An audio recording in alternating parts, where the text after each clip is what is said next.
Good evening and welcome to the ViveEcosse Podcast. My name's Graham Spence and tonight I'm joined by Alison Graham. Hi Graham.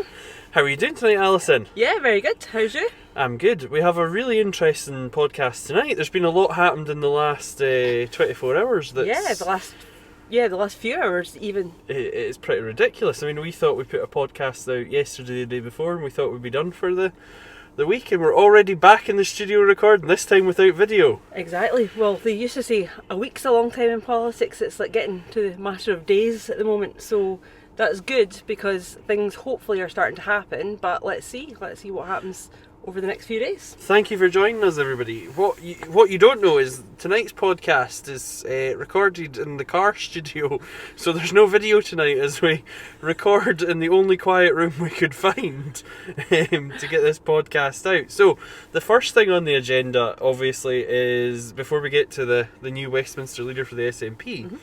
There was an intervention by former Prime Minister Gordon Brown, along with Keir Starmer and Anas Sarwars, where they've decided a new constitutional future for the UK. Yes, very interesting. It's almost like something you expect to happen at Christmas. Every time there's a sniff of something happening to do with independence, out comes Mr. Brown with some words of, whether it's wisdom or not is up for debate. But yeah, I think it was very interesting. There's a lot to kind of unpick there in what was actually said. It was certainly positioned as something very radical.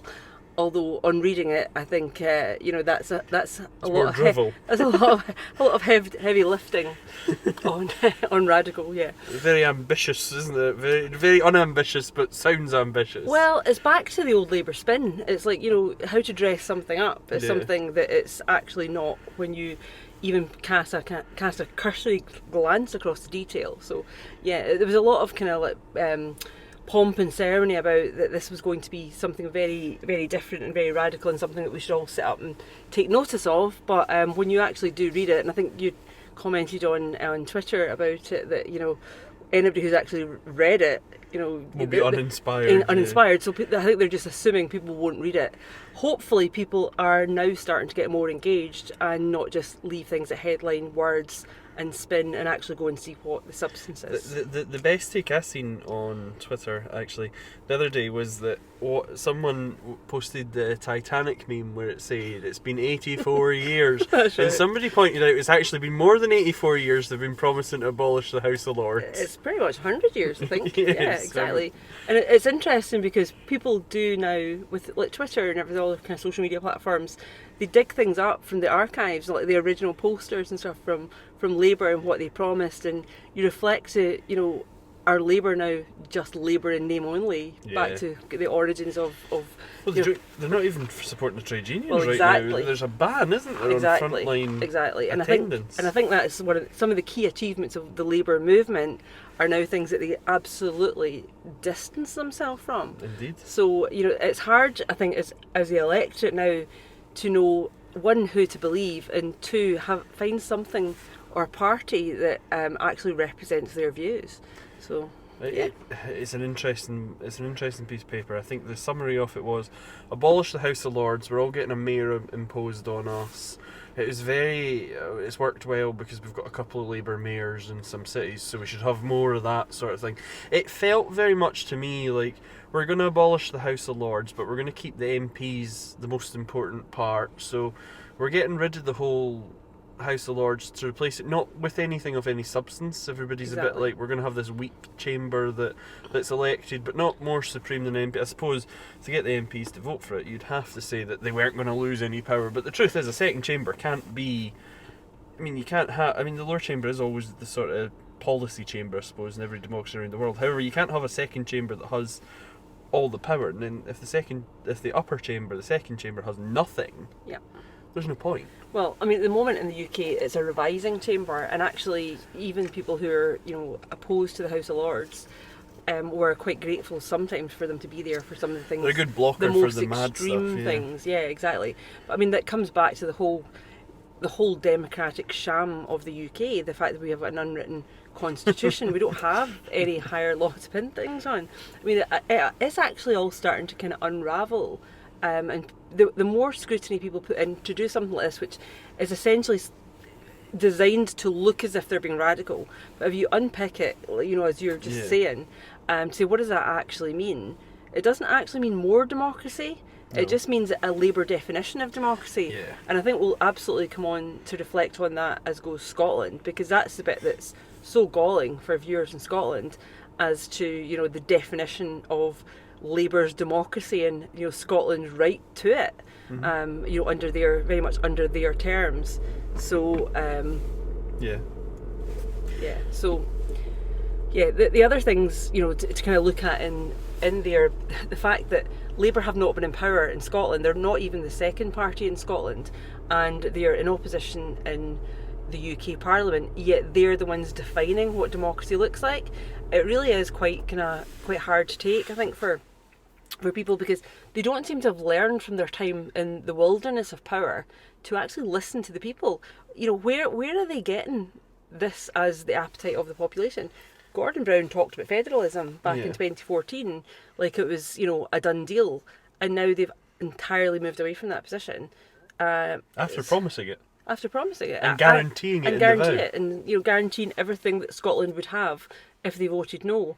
So they've actually properly underlined why Scotland need to go back and revisit the constitutional question in whatever form that, going back and looking at it looks like. Because at the moment, there's been a lot of focus on the mechanism rather than actually the conversation in Scotland and the people of Scotland having those opportunities. It's a phenomenal point. It is a constitutional reform document that's going to impact every single person's life according to Labour and transform them. However, did they ask anyone? I don't believe so. I mean, they fell out with each other internally about it, so that their lords weren't too happy about it. And I understand Keir Starmer didn't really rock the boat as much as Gordon Brown did, as much as he's rocking the boat. I mean, it's brave to call it a rocket. More of a pedalo. a shugle. Exactly. One of those little plastic pedalos on a little kid's pond or something. Don't sit down, don't stand up, you're rocking it. Yeah, there was a song about that at one point. But no, they didn't ask anyone. And then secondly, the thing that I find most amusing about Gordon Brown's intervention and kind of this grand statement is it's on the back of the Supreme Court defeat, where, the argument is now through a plebiscite election and such and through a referendum, Scotland can only get its independence when the polls show 60-65% pro-independence, when it's so fait accompli that there wouldn't even be a point in holding the vote. We've now gotten at the situation where that vote, any referendum for Scotland to be out of the UK would have to be 50% plus one vote. The same as the Northern Ireland border poll, which is to leave the UK, it's 50% plus one. Yet when we come for constitutional change to change the whole of the UK as it is, the mother of all parliaments, the birthplace of modern democracy, the world's light and all this rubbish, we can do it with a simple majority of seats. I mean, for some people, I would be arguing, I think I'd join them actually, is that Scotland can open independence negotiations in majority seats. That should be our opening gambit. Which is basically where we've been since 2015. Yes. So, I mean, absolutely. It's so hypocritical to say, that they're imposing that they can do whatever they like if they win power, and yet they say that Scotland, but it's different in Scotland. That they can't. I mean, to be fair, the 50% plus one of the popular vote was actually Nicola Sturgeon that said that, which seems like an incredibly, ridiculous bar to set yourself when, it's never been achieved, even with 56 MPs in 2015, off a very positive bounce of a very motivated independence movement. Meanwhile, the House of Lords could now be abolished and impose the second legislative chamber with a whole democratic vote. In Scotland, might completely lock, stock and barrel vote against it. Exactly. But we've seen what happened with Brexit. That'll mean not a hoot. Not a hoot. Not a hoot. So there is a democratic deficit there. It's interesting that Keir Starmer, Anas Sarwars, Gordon Brown are out there, and I've seen some of the Labour people run around shouting about constitutional change and how only Labour can bring this about and only a majority of seats or a Labour government can make this happen. And it just infuriates me because it just seems that the bar is now set so high for us but so low for everybody else. Yeah. And the other thing is the Tories will just come in with a better amendment. I mean, we've done this before. Labour have looked promising before. Jeremy Corbyn looked promising. We've had Labour leaders that looked promising. And then we get to an election, the voters down south bottle it because, quite frankly, the Labour lot... I mean, Doesn't take much. Like a bacon sandwich did it for Ed Miliband. Exactly. To be fair. I mean, we're only one rogue breakfast away. I mean, Keir Starmer's, what sort of, he has some dry toast or something to make sure that it can't be. What do you like for it? Oh, I had a plate of bran flakes before it came out. We can't risk a breakfast derailing the whole movement. But, the voters will bottle it at the last minute. We'll get another Tory government that'll have their own improvement on the House of Lords. There's the news that Michelle Mone, she's taking a break from the House of Lords just now because they're busy, there's some investigation going on there. Yeah. It feels like an argument we don't want to be in. It's like a... Yeah. What does it actually tell us, though? It tells us that, the Scottish Government don't seem to be taking, the Supreme Court catalyst seriously, but by God, the Unionists are. They're jumping in with, hold your constitutional change, we're getting in there first. We've got our beach towel down it's like across evil this. all over again, isn't it? Yeah, it is, but they're also trying to normalise constitutional change on their terms. Yeah. And, which requires no referendum. Exactly. And, the whole thing that we've been absolutely, again, found wanting in, the supposed leadership of an independence movement is that, this should have been predicted. Why are they surprised by any of this? The British are nothing if not, predictable. Yeah. So all these things, I mean... people who are interested in political strategy, have looked in games at all these things. But we, people like that aren't terribly in politics, but they're looking at all the kind of the possible factors, including the external ones. And we also always seem to get stuck in the what we are going to do. And I think the First Minister actually said at one point, "Time is on my side" against Boris Johnson. It's not actually about your time. It's about, Scotland, and it's about looking at the right strategic, preparation so that when events come up, you can, capitalise on that and you can actually get your optimal time. You said the other day about the election, and I know we're going to come on to talk about the Westminster SNP group. Let's bounce on it. Yeah, but, it's just the timing, you're right, you said, in the last podcast, is not great, but, it shouldn't be not great. They've known there's a problem. Fix it when you're not in the spotlight. They've known the Supreme Court's coming up. All these events are in the diary. They know that that's coming up. This should have been solved over the summer. They should have been getting people together, working out what the dissatisfaction was, what they can change. But it just seems, we've now shuffled seats, and we'll need to see how that actually plays out. I think my glimmer of credit to them is I didn't realise this. I actually invited both the candidates onto the podcast, but none of them took us up on it. I didn't realise they were going to get it done in a matter of 2 days. Like, it was very much Ian's out, campaign's begun, votes been held. To be honest, it's a credit to the SNP for actually managing to achieve something. That's the quickest I've seen anything happen in the SNP. We've managed to shuffle the Westminster leader. But supposedly the conference to talk about independence is now supposed to be March. Yeah, well, it'll get delayed. I mean, independence is clearly not a priority of the SNP. Yeah. It's not a... They are good at elections. That's what they specialise in. Gordon Brown came out and he's made his big constitutional thing, and this kind of ties into the SNP leadership election, because as he's making this constitutional battle or reform, and he's dragged Labour, and I don't know why we've got Gordon Brown back out the closet, but we've wheeled him back out the cupboard, and he's gave a speech, and I think they called it a barnstormer, but they say that every time he makes a speech, and to be honest, he's just a loud man. I mean, it's another British celebration of failure. He's somebody who got handed power and then lost it quite quickly. Yeah, so he's been rejected at the ballot box, by the British public, and yet he's the person we turn to. It's like, if you're looking for strategists, look for somebody who actually succeeds. Yeah. So, you have to question what the relevance is. It is almost like the grand old statesman, to reel out. And where is he in the interim between this stuff? He seems to come out at specific events. So I think in many ways what their manoeuvres are telling us now is suddenly Scotland's bothering them. Suddenly they are, they think there's a risk there. The problem is I don't believe the Scottish Government actually are in any urgency to do anything about it. I mean, put quite bluntly, the Scottish Government's Westminster arm, the SNP group in Westminster, we've got Gordon Brown rolling out constitutional change, we've got Rishi Sunak running around basically making it up on the hoof, we've got Liz Truss in the gutter, the Tories are down, Labour are up, and the Westminster group were having an internal fight with each other about who's the best to represent Westminster. So let's come on to that. Let's come on to it. So we've now got Stephen Flynn and Mhairi Black, which I understand you've got a bit of insight here. There was a bit of a deficit of democracy in that. Yeah, well, it was pointed out that the vote was 26-17, I think, for Stephen Flynn against Alison Thewlis, who, you know, many people thought was the kind of establishment, you know, the kind of status quo candidate.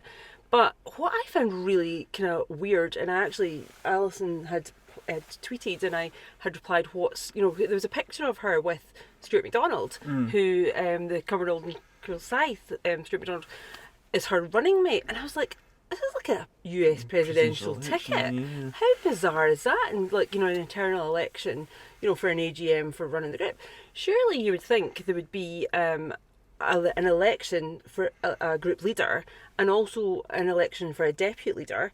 That doesn't have to be people who've agreed, you know, to kind of pair up. Surely the democracy of the group would be they can choose, but that's not what happened. No, and the old deputy leader didn't even stand down, just decided to clear off as well. Yeah.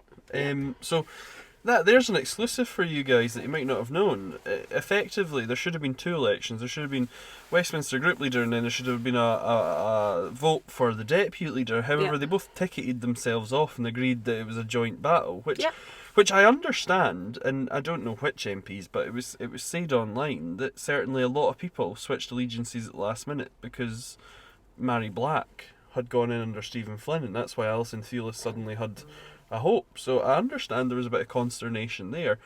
Again, we don't have any names to put to that yet. What I did notice though is in the group photo, Angus Brendan McNeill was missing, which doesn't surprise me. I think the vote was an online vote, so I'm not saying they didn't vote. Yeah. But Angus Brendan McNeill was missing, which is quite like the guy, because I think he'd prefer to be going talking about Scottish independence to literally anybody who'd listen, rather than... So it looks like somebody didn't vote, because there was 26-17 and what's now 44, because Patrick Grady obviously lost the whip or resigned the whip. So I think that is interesting. It's also the kind of what happens to the MPs who wanted Stephen Flynn as the leader, but you know Stuart MacDonald as the deputy. Yeah. They don't get that choice. No. And that's the bit I think is really bizarre, and it's almost, you know, representative of the kind of Hobson's choice that the electorate feel a lot of the time. They like independence, but they don't agree with all the SNP policies, but it's like winner takes all. Yeah. Which is ironic considering that's a very British, you know, view of democracy, rather than, you know, giving the electorate a choice. And, you know, certainly, you know, referendums are commonplace in certain countries like Switzerland, etc. You know, citizen assemblies are used, you know, very successfully in Ireland and other countries. We seem to have such a small opportunity to engage in politics. Is it any wonder so many people don't? California in the last presidential election, or the House election, it was the House election that just was. Did they not have something, was it not like 26 propositions that had to be voted on in addition to just voting for your candidates? So they see it as very much every couple of years you get mini referendum on lots of different things. You know, they've had lots of they've had propositions on abortion, they've had propositions on marijuana, they've had propositions, they've had on all sorts, and they've basically, they use that quite frequently as a barometer of what they should or shouldn't do, and they don't bind themselves to that. It's not, you know, they don't say this proposition will pass and therefore it is law. The proposition is to get the general feeling of the public before they hammer out the specifics in law. And I think that's really important, and that's where we are very let down, you know, in politics here and democracy here, because, you know, we were just saying earlier about Labour, they've three people who've not been elected by the electorate, neither Gordon Brown as leader or Keir Starmer, or, well, Anas Sarwars was, you know, shuffled, you know, the spin the bottle stopped at him with Scottish Labour the last time. So, you know, he's leader, he's never been elected, he's not even been in Labour opposition. Labour in any manifesto. No, exactly. But yet they can, without really taking the temperature of the electorate, they can propose, you know, fundamental constitutional change. And, you know, if they win, they will say they have a mandate to do that. I forget the name of their two mayors. Burnham's one, Andy Burnham. And the Manchester. Other. Yeah, and they've got the London mayor, I forget. Oh, Sadiq Khan. Sadiq Khan, that's it. Sadiq Khan, Andy Burnham. So they've got two mayors, which is probably the most electable Labour have been recently. And that's oddly, very Labour areas. No, but they also didn't stand on the Central Party manifesto. They didn't. They had a very Yeah. Sadiq Khan actually had a very different, Aspire European. It was very. Well, it's funny because the London mayor particularly, I mean, Johnson was obviously London mayor, and Yeah. Labour, London's not a particularly kind of right wing, they tend to kind of vote Labour. So it's very much seen on that, the candidate themselves, and, Yeah. which is very kind of a bit Presidential, isn't it? presidential, exactly. And I think, that Manchester, obviously, again, I think, it's such a big city, and I think they almost see themselves as a little bit like separate. So I don't think it really takes the pulse of the whole country. No, it doesn't. So, yeah. But it's interesting, the two places they have been successful, they've not run on the main country Keir Starmer vision for Labour. I don't know what we call it. It's not New Labour anymore. It's like... I think it's very hard to see what Keir Starmer's vision is. It's like kind of all over the place. it's like the paper thin from the Tories. Like the Tory Labour vision. Yeah, What well, is it is. it? It's like, we want to be in government, but we're not saying anything that's really going to change things. Well, we're not them. We're not the Tories. Well, isn't it interesting? They're looking back 100 years to their promises of the House of Lords, and yet they would not consider rolling back Brexit. Yeah. They've been pretty, red line on, pardon the pun, red line on Brexit. Yeah. So, which is essentially, I mean, the EU at its root isn't constitutional change. It's not. It's a trade deal. It's a big trade deal. It's a trade and transport and immigration, everything. But the European Union is a trade deal rather than. It's not constitutionally. The UK in Scotland doesn't transform in any way. It's a member of a bigger game, but it's not. It doesn't change the laws of the country you're in. yeah, but in the way they've tackled it, it's like you can't go there, you can't touch that. That's like sacrosanct. Yeah. And yet they're looking at the constitutional thing, but that's fine.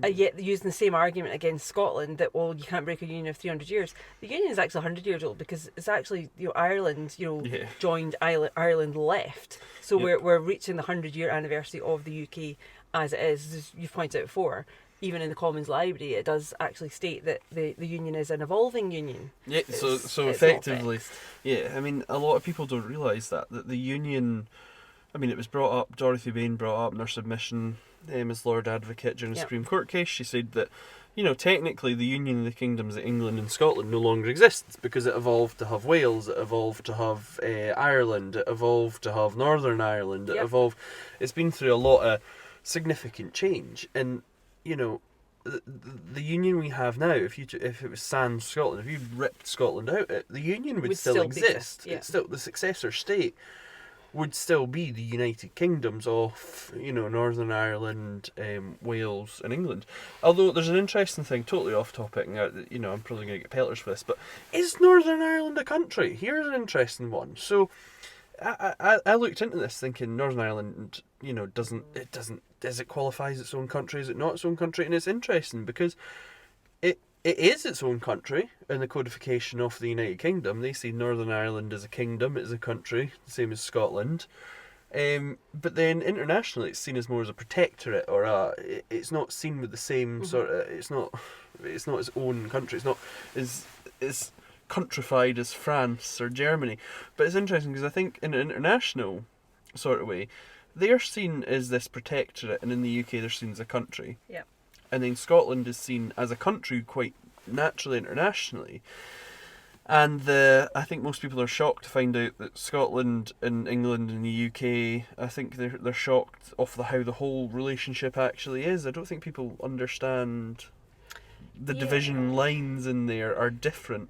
Yeah, and I think that's a really key point, and it comes to carry on what we were saying before about education and political education and actually understanding the kind of subject area you're looking at, and there's not enough explanation of the facts. And I think the whole thing about experts, Michael Gove saying we're fed out of experts, really, that is such a con. If we don't know the as is and understand it as it is, in the legal, there's lots of factors and layers to it. There's the legal layer, there's the political layer, democratic layer, everything. Don't look behind the curtain. Yeah, exactly. And ultimately the most important thing is what the people think, because the definition of being an independent country is when other states recognise you as an independent country. So, there's two things for Scotland going forward. We have to understand, and the Supreme Court, in a way, has been very helpful in kind of explaining, where legally we stand. But, even the definition of Scotland is legally not a colony.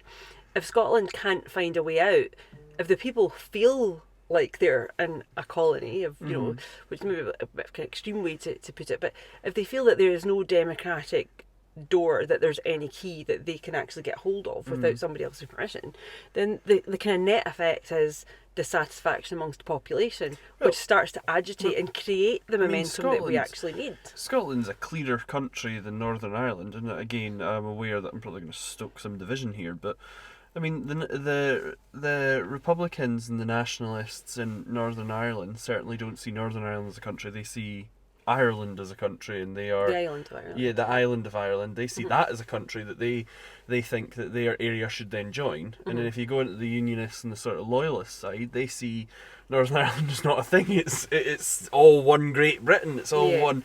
It's all one United Kingdom. Yeah. They are. They don't see the Irish Sea. They do. Yeah, they do. Yeah. They see it as invisible. So there's a whole. I mean, if we can say the Northern Ireland Act in 1998? 1998. Yeah. If we can say in that it codifies that they are entitled to a referendum and it recognises their status, it's ridiculous. We can't just copy and paste that to Scotland. There's something really interesting in that. So in the Northern Ireland Act 1998, they talk about a border poll. They're not talking about a border with the UK.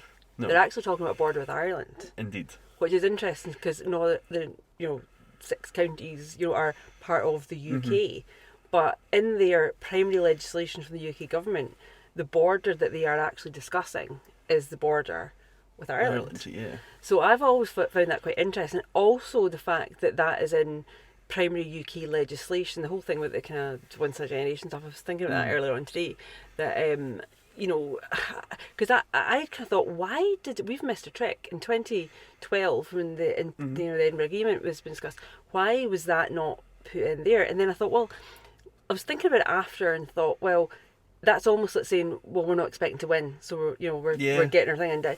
But after the referendum was lost, when the Smith Commission, which does say in paragraph 18 that basically this doesn't stop, looking at this again, but it doesn't actually put it in, formally to say, in line with primary legislation in the Northern Ireland, that it would be, 7 years. And I think had that been done in 2014, I think it was 2015 actually, the Smith Commission came out, if that was there, 7 years is 2022, and it would have taken away any of the concern of how do we do this again? We did it once. We've dropped the key. Where do we put it? Is it down the back of the sofa? How do we do this again? It's a lack of intelligence on behalf of the UK government side as well, because when you come to things like precedent and everything, they sing about this Section 30 as though it's the greatest precedent in the world. The truth is, the 65 countries that have left the United Kingdom, being former colonies or whatever, there was no Section 30 of the Scotland Act to refer to. No. So the idea that this is the only lens that we should look at this is absolutely farcical. Now, if they had been smart, now, 7 years is the precedent that's already set, but they could have said 10, they could have said 12, they could have, there was a negotiation there, they could have said 25, they could have said 50, they could have said, this is, define your generation. Now, usefully, it has been defined. The Northern Ireland Act tells us it's 7 years. And I've always had a feeling that, Scotland's future was, inextricably linked to Ireland's. Indeed. For a number of reasons. And because of the situation in Ireland, which thankfully we've never had in Scotland, they are very, very resistant to even though they've tried to the Brexit thing, like tamper with it. They know the US. There's a huge Irish caucus in the US. Yeah. They know that's a kind of tri-nation, international agreement, the Good Friday Agreement. Yep. So, I think it is beyond their boldness to try and change anything. Yeah.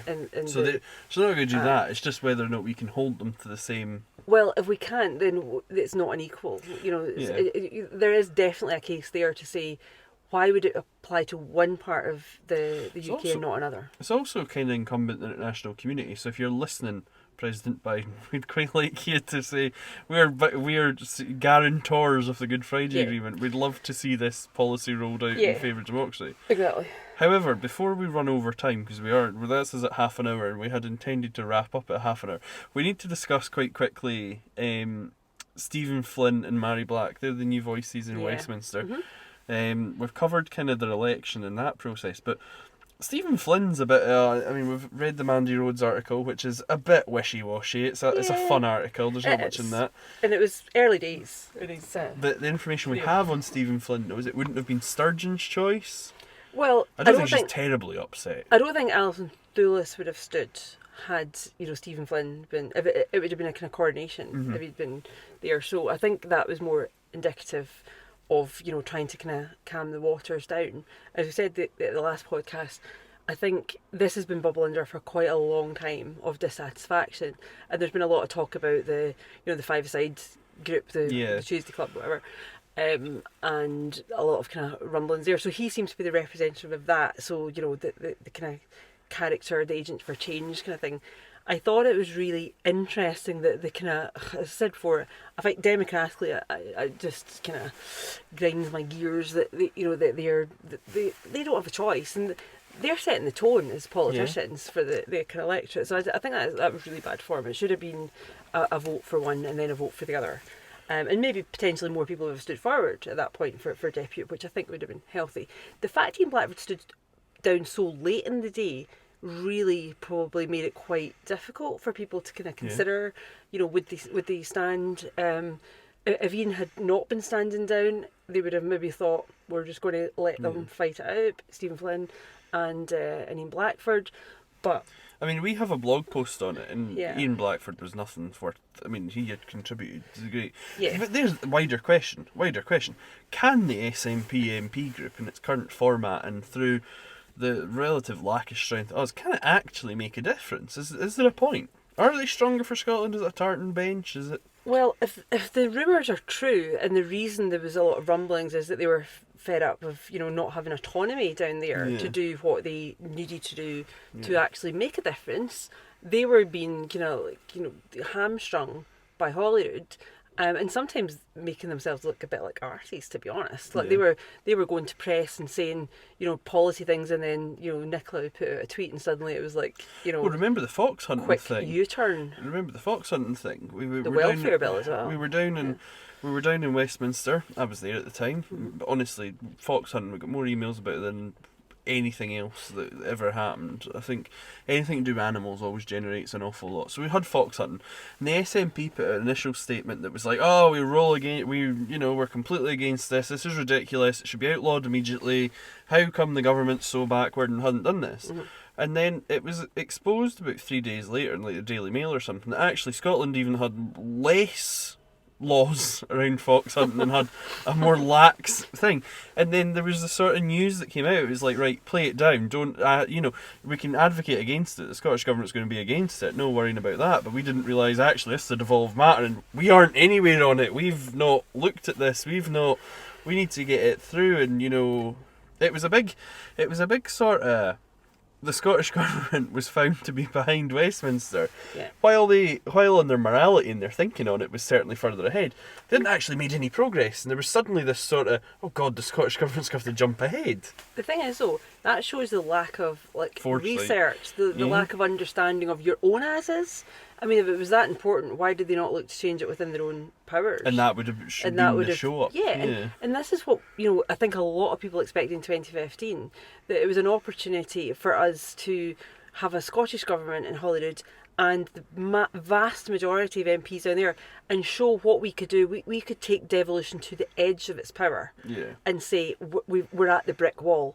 What else? And get the MPs to agitate on our behalf there. That really hasn't happened, and we're now in situations that legislation going through Holyrood is likely to get pulled down from UK acts, and we've just had it, with that the UN woman. Yeah, that UN woman. I know. I mean, how to person. That UN person. We didn't even give her the credit of being a woman. I know. So, how to win international friends and influence, Yeah. But, I mean, it really is. It's the same UN that we're taking our independence case to. That would be that UN then. Yeah, we've upset the special protector. So here's a thought. So Sinn Féin are an abstentionist party. Yeah. So they don't take their seats in Westminster. They don't get any money from Westminster. This was topical today because Wings is running Stuart Campbell, who we need to invite on. Absolutely. It would be good to have Stuart on the podcast because he riles up an awful lot of people. But we need some riling figures. Absolutely. Debate should never be suppressed. But he's saying there's an awful lot of money getting fed to the SNP machine. So because of this money, they're never going to really push for independence because there's too many pay packets that are needing this money. Sinn Féin don't get that money because they're abstentionists, and when you don't take your seat, you can't draw expenses. I don't know if they still get short money. I think they do. I think they get some money to run offices and stuff, constitutionally, but they don't. No, I don't think they do. They have access to committee rooms. Do they? I think. Yeah. No, well, they don't get as much. No. They definitely Let's do our research on that and come back. Because I know Stuart had done that. We should. But they're an abstentionist party, and beside the point of them getting any money, they don't go to Parliament. In fact, they won't swear allegiance to the king, queen, monarch. They don't recognise the Parliament. Yeah, well, they don't recognise Parliament either.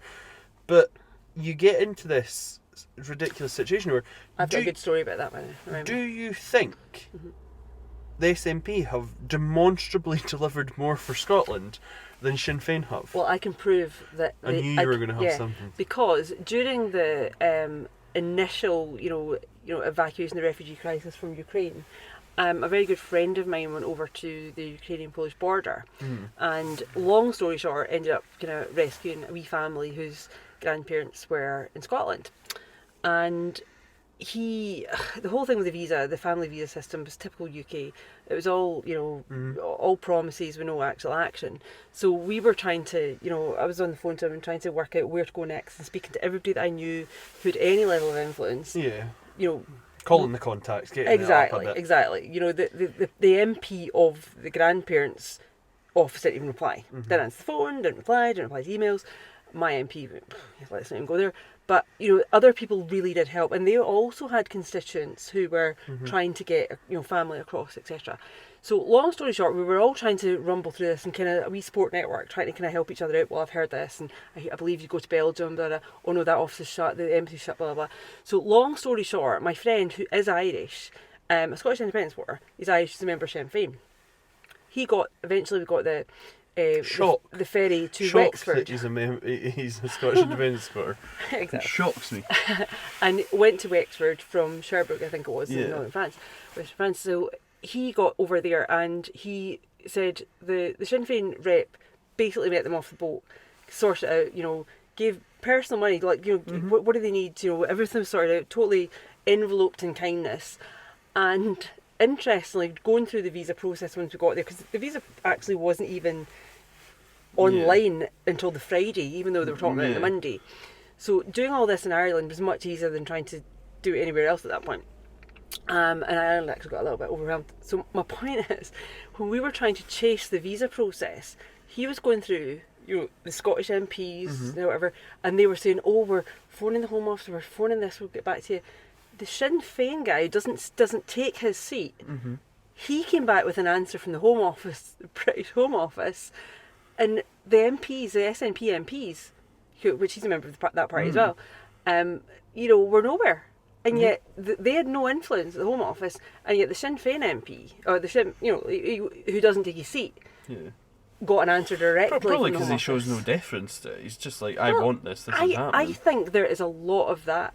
Exactly true. There's a lot about attitude, and you look at Mary Lou McDonald when she's speaking, and you think, put Nicola Sturgeon up against her. Suddenly she doesn't look quite as impressive.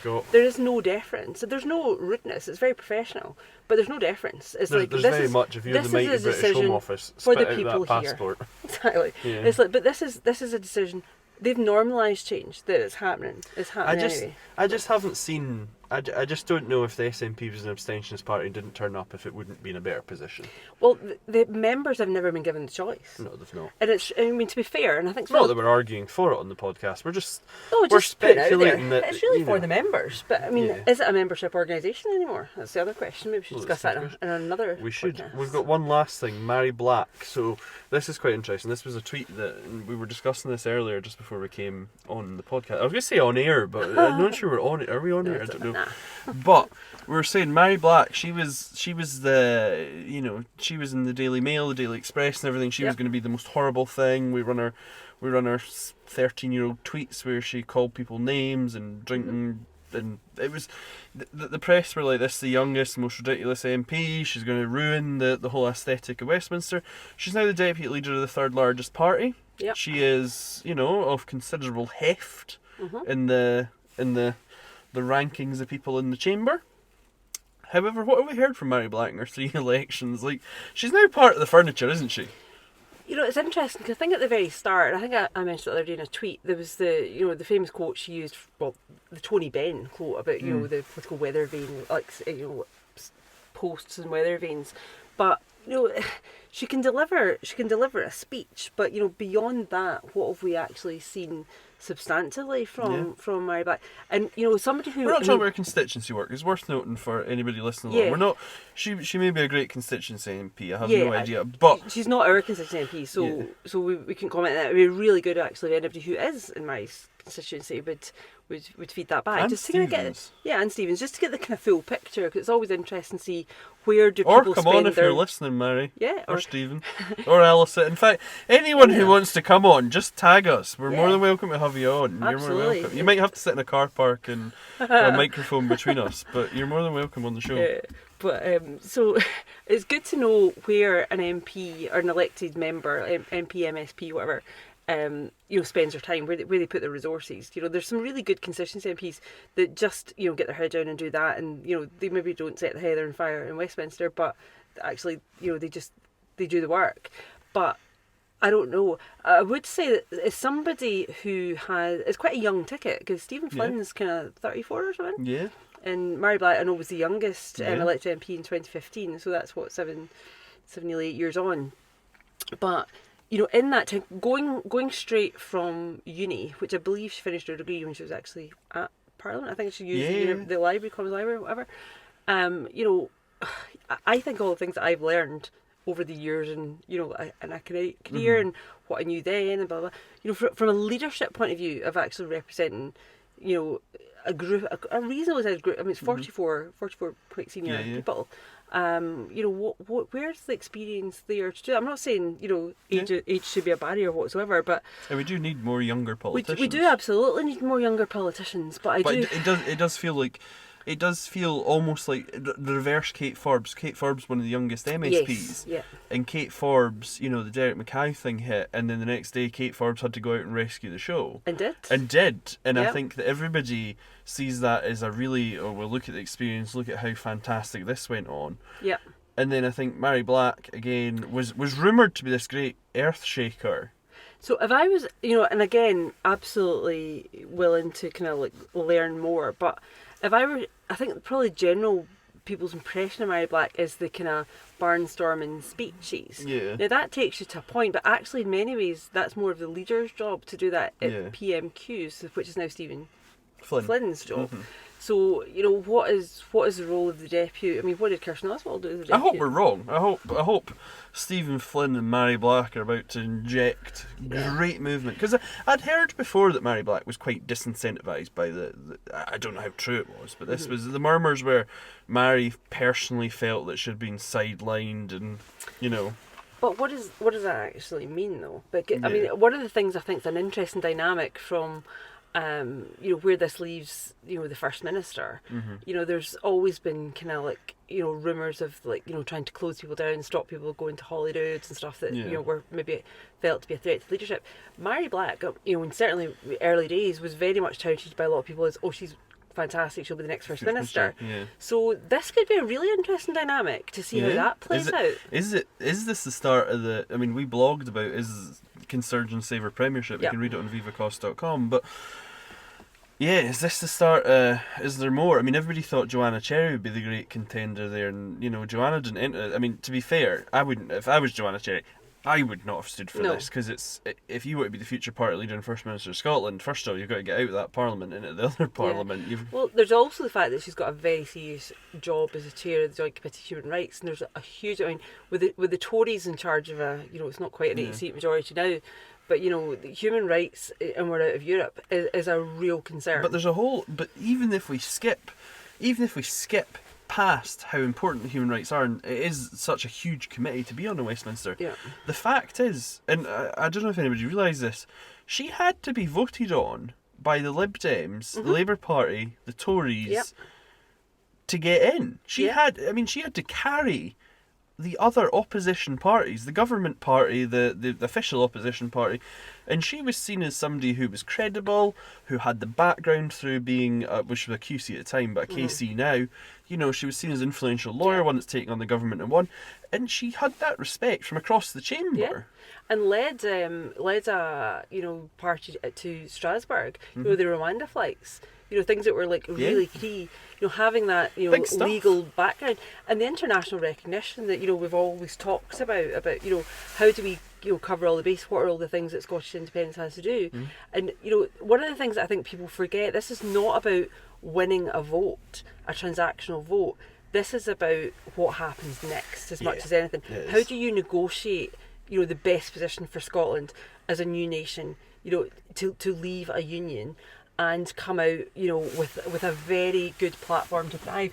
And that's where you need people that can negotiate. That's where you need people that can build consensus. I talked before about my old MSP, Bruce Crawford, who was a great consensus builder, just under the wire, just, didn't, blow your own trumpet whatsoever. But at the minority government in 2007, I would argue that was the most successful parliament that we've ever had in Scotland. Bruce Crawford, I believe, was the drafter, the man who put together the Section 30 request. I think he actually was the kind of chair on that. Yeah. However, we're now at 46 minutes, which is a grand 60 minutes beyond our stop time where we're going to go. So thank you very much, everybody, for joining us. You've been listening to the ViveEcosse Podcast on this very special and very rapid second podcast following the news of Gordon Brown's great intervention in the constitutional debate, while basically forcing it on the whole of the UK if they get elected only with the majority seats. And secondly, on the SNP's decision to change their Westminster leader. I've been Graham Spence. I've been Alison Graham.